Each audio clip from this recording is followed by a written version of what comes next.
Oh, we have so much fun here at Know the Cause, all the people here getting ready and getting the show going in the morning. John, our producer, said, Doug, what are a couple of the most common questions? Number one is, what does Doug eat? Remember Doug's favorite meal back from the 1990s? Do I still like Doug's favorite meal? And what is Doug's favorite meal? Kyle is here today. We're going to cook that up for you. It doesn't require much cooking, but I still love it. Number two, there is such a quandary in science today. Does sugar cause hyperactivity in your children? Most parents know that when you eat sugar, their child just becomes hyperactive. Look at this. Sugar is a grain, and sometimes grains are contaminated with mycotoxins, fungal poisons, some of which are neurotoxic. Sugar might literally feed gut yeast problems initiated by the antibiotic amoxicillin. I kid you not. These are the brain side effects. See at the bottom, PDR Health, Physician's Desk Reference Health. This is what doctors say and what they know. Brain side effects of amoxicillin may include, are you ready? Agitation, anxiety, changes in behavior, confusion, convulsions, dizziness, there's that word, hyperactivity, and insomnia. So finally, amoxicillin can cause hyperactivity. So when you eat the sugar, if you already have a yeast problem in your belly from taking amoxicillin or maybe other antibiotics, remember, they're fungal metabolites. They grow in the intestines. You must feed the sugar because you must feed the fungus because the fungus craves. It must have carbohydrates. Now, what then is Doug's favorite meal? Does it include a couple tablespoons of sugar? Kyle joins me over. Hey, Kyle, come on down. Good to see you, brother. I like that. Amoxicillin, wow. But how many times have people asked, does sugar seem to cause my health problems? Yeah. It's a grain. So it potentially can. All grains are somewhat contaminated with these mycotoxins. And then you and I first met, many, many years ago, and you knew of Kaufman's favorite meal. This is literally Kaufman's favorite meal. You take a little, this is non-antibiotic fed beef. Right. And here we have some chicken, olives, cucumbers, onions, eggs, tomato, avocado. And Kyle knows I put this together with my roommates in the 1970s, many, many years ago. I'm not a lettuce guy. At that time, I wasn't a lettuce guy. Iceberg lettuce, I might put on it. But I'll tell you what, after about 4 days of eating this, Kyle, and what else did I eat? Little cans of, what were those called? Vienna sausages? Vienna sausages. Every guy ate Vienna sausages. I buy 20 of them at a time because they were like 50 cents. And then sardines. Ooh. When I ate this way, I felt absolutely incredibly good. So I'm going to ask you to dice up. That sounds good. I can do it. Here you go. Did you Thank make a mess? you. Yeah, that's what's going to happen. Dice that up. And then I'm going to tell you that each of these ingredients do not, unlike sugar, do not feed fungus. That's the basis of Know the Cause, eating foods that literally starve fungus if you have it. How did you get it? Antibiotics, alcohol, lots of alcohol, many, many other things can contribute to a fungal growth inside the gut. And in a human fungal cell relationship, remember, fungus is the commander. Fungus now bumps the human cell behind, and fungus wants one thing, and that's to eat. So you begin craving. I wonder how many patients with cancer, with diabetes, just crave sugar because they're feeding a fungal infection. And once you start, it's so addictive that it's hard to stop. So where does this go, bud? Okay, now that goes, put it in this little thing right now, and we're gonna add them all together, and then I'm gonna make some, okay, so let's start, I'll do chicken today.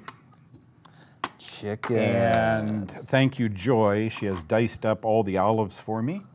And the cucumbers, thank you, Joy, John's wife. Oh, this thing still looks so good to me. And then lots of onions. I'm an onion guy. I like this. Eggs, of course, on the phase 1 diet. I don't worry about cholesterol at all. And tomatoes. And finally, who chopped those? You put the cucumber in there, right? Now you're doing it wrong, Kyle. Okay, here we go. Now, does it go that way? There we go. Denny, Squeeze I remember that Denny. down. Is that the way it goes? That's the way. There you go. Look at this, look at this, look at this. I never had one of these tools, back 100 years ago. You're squeezing it with the hand. I still do that. Okay, so then I take a little of this, and I love the Seagate. The Seagate. I love his olive oil. Grows it himself. Very pure. Yeah, the leaves are grown. Then you have to, next, a word I didn't know, dice to me in 1972, were those things you throw against the wall and hope to get a 7 or 11. Dicing of this now is something entirely different. Boy, I'm glad Joy did this. I, with a knife in my hand, am not a safe Now person. this is a salad I can get behind. I'm like you. I'm not really a big lettuce No, guy. I've I never like the been. romaine lettuce. Yeah. It's a little hardier, but Pancakes, beer, but not, not, But not lettuce. Yeah. Wow. So look at that. Look at that. Okay, now, Oh, what are we you do, gonna- I want to just show this to the camera. Okay. Do you got me over here? Look at that. I wish you could It's smell so it though. good. It just Scratch and sniff the smells. screen right now. It smells incredible. It just is so incredible. So I'm not going to put much in here in the interest of time because we only have 30 seconds left. There's for you. Thank you. And you go ahead and taste that while I'm dishing up mine. And you can make enough of this that you put it in the refrigerator, put a little saran wrap over the top of it. Oh, wow. And enjoy. This is an amazingly good Oh, man. phase one. This is really good. And so simple. I never lose my taste for this. This helps the body starve fungus. Wow. Some of you may need antifungal supplements or drugs also, but this is a very good start. Don't go away, more of Know the Cause to come. This is great.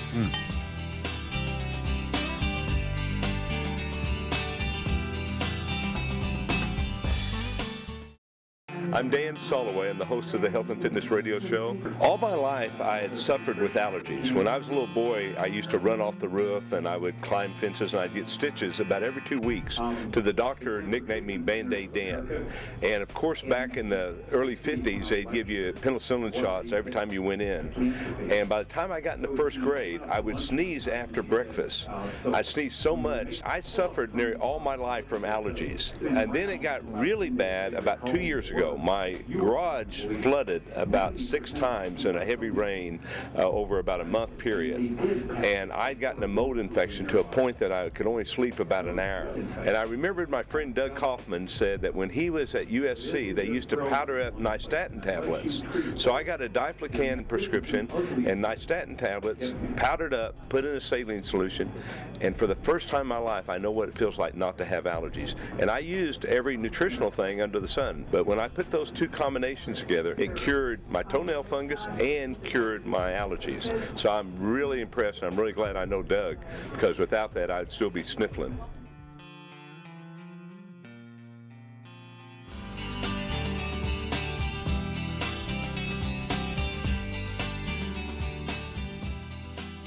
Dr. Roby Mitchell joins us right now. You know, of all the guests we have on, certainly in the top 5, you folks love Dr. Roby Mitchell. Thank you. Oh, you're welcome. And being who you are, I've known you for a lot of years. You and I did a segment 2009 about the swine flu. Then we did a segment a few years ago about the necessity of a flu shot. I'm like everyone else watching this show right now. Our doctors are telling us go ahead and get this flu shot. But I remember a year when it was the wrong strain, and television was still saying, oh, go ahead and get it. And I'm watching the news, scratching my head thinking, you gotta be kidding. So can you give us a rundown? It's cold and flu season right now. Who should get, who may wanna look into, who may not want a flu shot? I think it's instructive for us to understand initially what the flu is, right? So flu is a constellation of symptoms, right? So you get the fatigue and the malaise and the achy body and that type of thing. All of those symptoms are from your immune system reacting to a bug, right?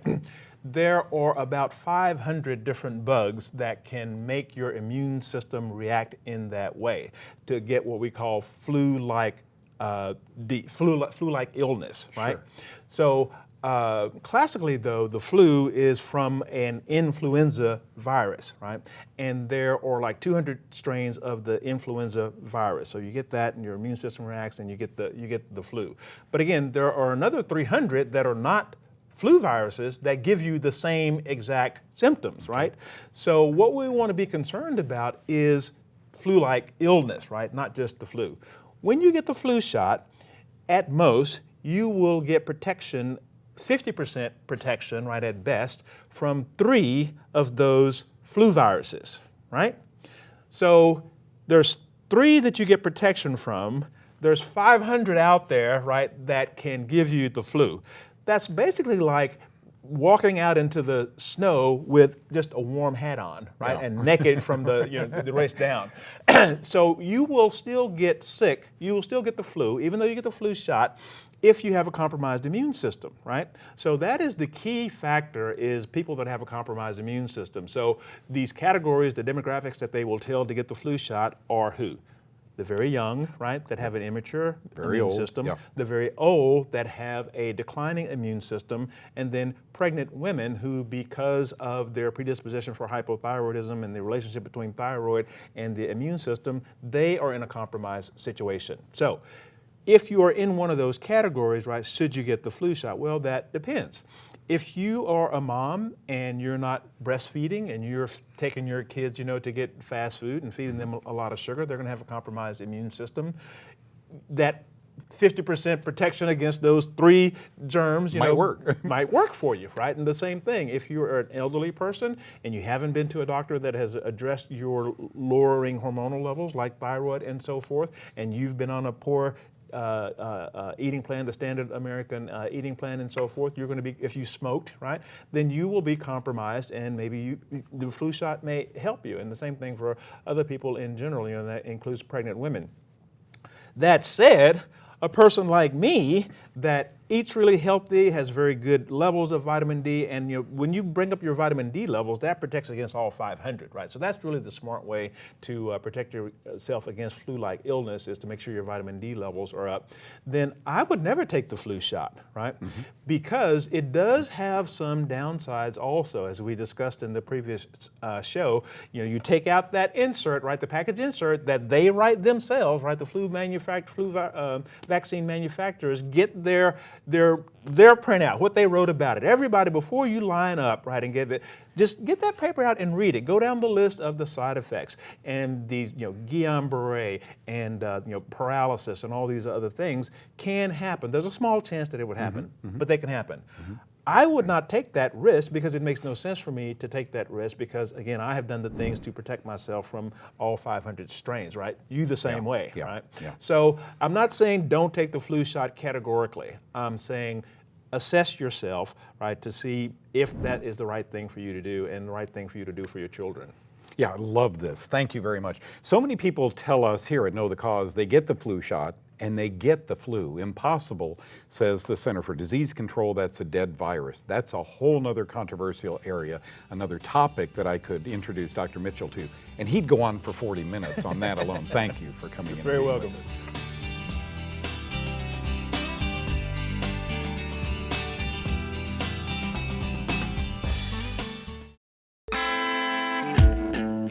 I know that some of you enjoy a glass of wine or a drink from time to time, and here's what I want to do. Not judge you, certainly.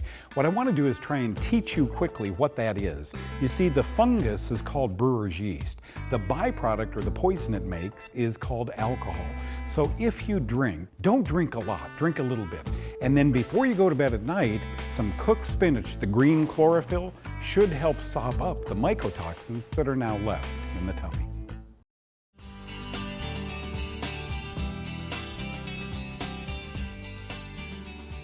Talking about diet, so many people ask us, how long do we have to stay on that phase 1 diet? And by the way, Doug, what symptoms might get better when I'm on it? Doctors are beginning to realize there's something to diet, and especially the phase 1 diet. While I was at a lecture, and a police officer by the name of Ralph helped us answer all these questions. Watch.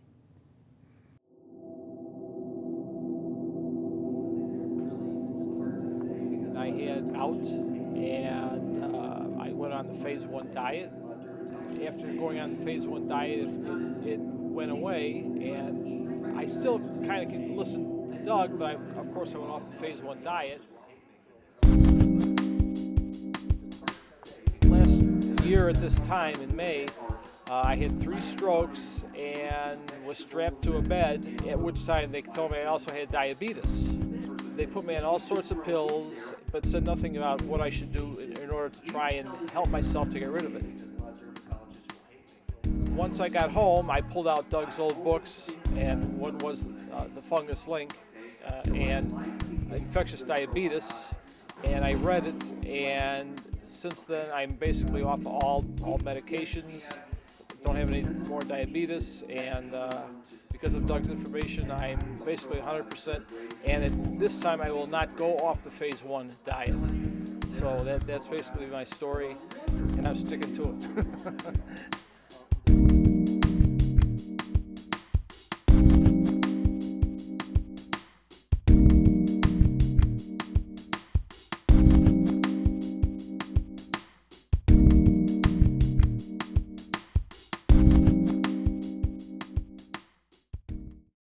Well, the Eye to Eye segment has always been popular, and you have popularized it. Wasn't that fascinating about Ralph? Yeah, and you stay on the diet. That's the answer. You don't need to get off of it. It's easy to do once you get the right recipes together. It's good. Yeah. If you have diabetes, cancer, et cetera, I've written books on the fungus link to those diseases. But always talk to your doctor about changing your diet and starting antifungal drugs. Now, questions that come up all the time. Here's the first one that we have. I have osteoarthritis in my hands. Is this fungus? Help. Gayleen asked that question.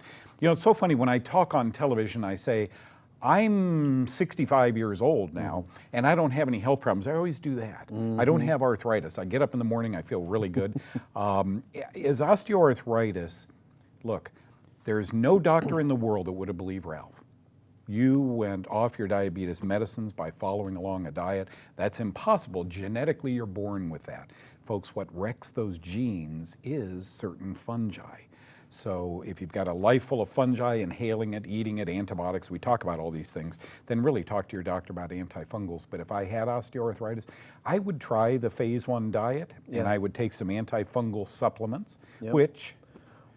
And why wouldn't you start with something like that? Now, I know that when sometimes people's fingers are like bent all the way over, please try this before it gets to that point. But yes, the antifungal supplements, the phase 1 diet, the oregano oils, glucosamine and chondroitin together, get enough of that together, plus MSM. CMA. The CMA. Boy, that combination. It's so that exciting. The Flexin guys have put together. Tamer's doing. It's really exciting. So help with the pain with that and diet, but don't let it go too far. If it has gone too far, can we help with pain? I think we can. Oh, absolutely. Next question was mononucleosis. Is it fungus? Roberta asked that. This is an amazing study. Of course, doctors Epstein and Barr had lunch one day, and they said, we don't like that name, mononucleosis. Let's call it something else. This is something like their chin and came up with Epstein-Barr. That's what it is. Epstein-Barr. So I didn't mean to interrupt. I was reading this, and I was thinking that Mycotoxin Bulletin, somewhere in Brazil, this was published, but it was talking about years ago in Quebec, Canada, and also in Chicago, there was a number of people, dozens and dozens of employees at this hospital that ended up getting mononucleosis. Well, upon further inspection, none of them had any sort of virus, which Epstein-Barr is a virus. And so they started looking further, and they realized they don't have mononucleosis. They have a fungus. Specifically, they were all exposed to Stachybotrys atra. That's the stuff that grows on in the walls. Mold, That's the black mold. It further went on to say that over and over and over, this has been repeated, where people have been mistakenly diagnosed as having mononucleosis, and it wasn't mono at all, the kissing disease, it was actually the fungus disease, caused by any number of fungi, giving off any number of mycotoxins, but all giving the same types of symptoms as mononucleosis. So again, if you have Epstein-Barr, your doctor has said you have any kind of a virus, herpes virus, et cetera, the common cold. Ask your doctor if you can follow along a phase 1 diet and maybe get 1 or 2 diflucan and see if that bloodstream antifungal could help accelerate you getting better. Next question, Candy asks. Ask the young ladies to come up with salads that people can eat if they don't have teeth. A lot of people don't. You know, they've lost their teeth through the years. Some of us older people must gum our salads. I love that, Candy. Okay, so that's where you have been on, and several people have come on. Denny has come on, and you know, Kristen has come on. And they talk about juicing or baby food. You know, things that you can puree, things of that sort. Yeah, and there's nothing better. And I know that this is a real problem, Candy, and there's my parents are older, and so they have always had to deal with things. They've had their teeth, but they've had delicate digestive problems. And so these smoothies that we make everything nice and soft. You can drink it down. Avocados in these smoothies are so smooth and nice, with a lot of fiber, so you're getting all the things that you would normally get in a salad. You can put spinach in there, kale in there, and believe me, you can make it taste really, really good. and it goes down easy and you're not having to gum it all the time. Exactly. Good question. Thank you. Probably a lot of people suffer that way. Now, to flu shot or not to flu shot? When we get back, Dr. Fred is going to answer that question. Don't go away.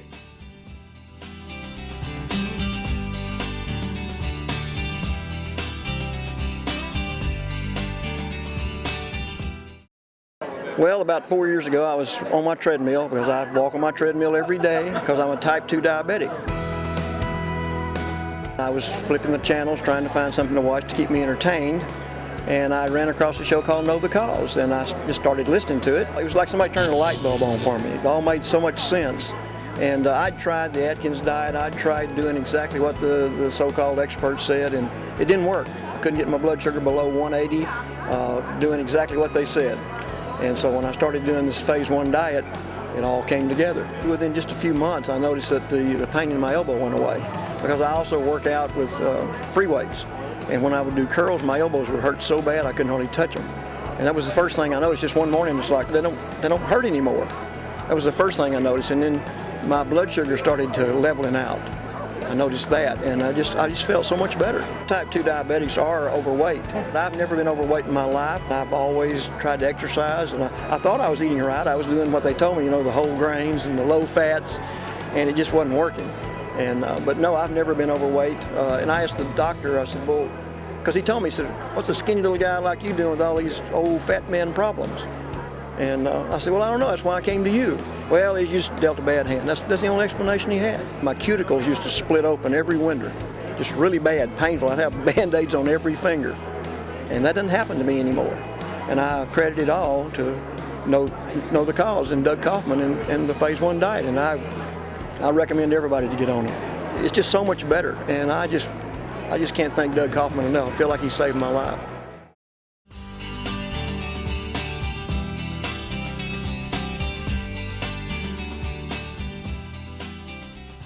Well, I'm with one of my favorite doctors in the world, Dr. Fred Pescatore, and I have known each other way too many years.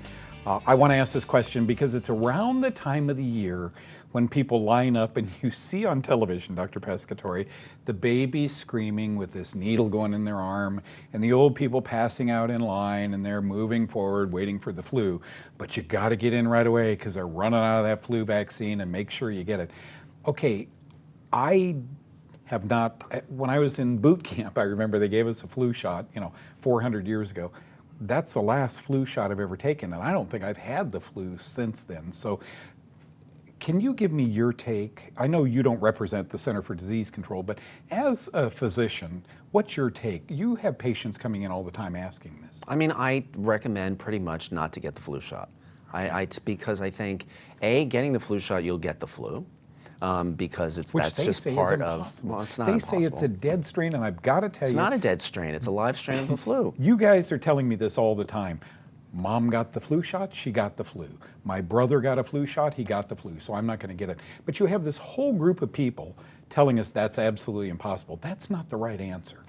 No, it's not the right answer at all. I mean, I think if you keep your immune system healthy, if you eat right, exercise, sleep enough, and keep your immune system healthy. I mean, we've got this whole, I talk about immunity rot. It's one of my favorite things to talk about. It's just rot, R-O-T. R-O-T. It's how our immune system, as 55 and older, as it just starts to slowly not be able to work correctly.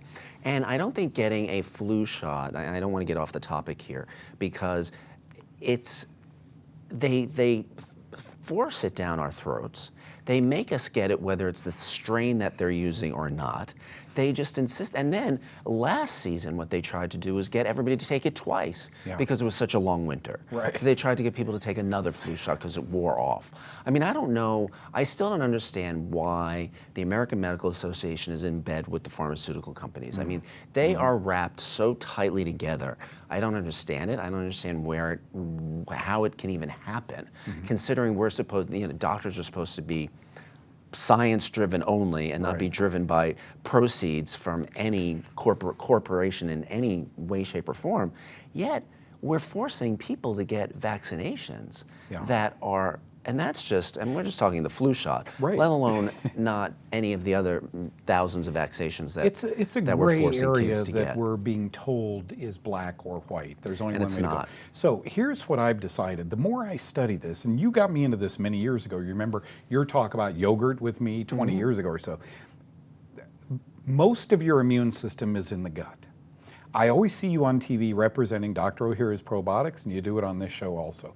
Around flu and season time, if you don't take probiotics at all, get a couple of bottles of Dr. O'Hara's probiotics, 2 in the morning, 2 in the evening, because part of defending your immune system is here. Is that correct? 80% of your immune system is in your gut. If your gut isn't healthy, that's why you've got to eat right. If your gut isn't healthy, then you're not going to be healthy. Your immune system's not going to be healthy. That's where you need to start fighting the flu, is by taking care of your gut. You shouldn't have irritable bowel. You shouldn't have any of those things, constipation. You shouldn't have reflux disease. None of that should exist if you were eating properly. That all ceases and that goes away. And when that goes away, you know your gut is working, your immune system's going to be great, and you don't need any flu shot and anybody coming running after you with a needle. Yeah, it really is. You know, I want to say one other thing. Go ahead.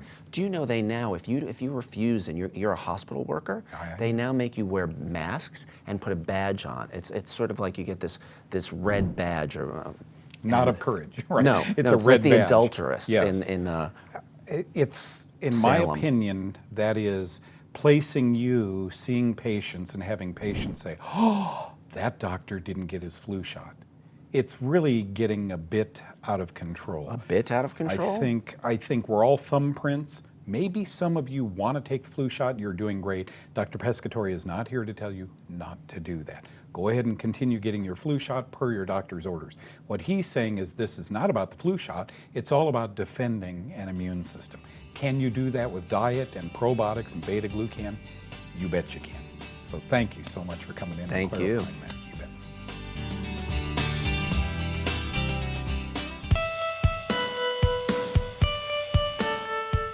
Do you want an effective, non-toxic way to get rid of mildew from your shower? Try making this natural antifungal cleanser. You'll need 2 cups baking soda, a few drops of peppermint essential oil, and a little water to moisten the mixture. Scrub it on your shower and then rinse. This not only kills mildew, it'll leave your shower smelling a lot nicer and fresher than strong bleach.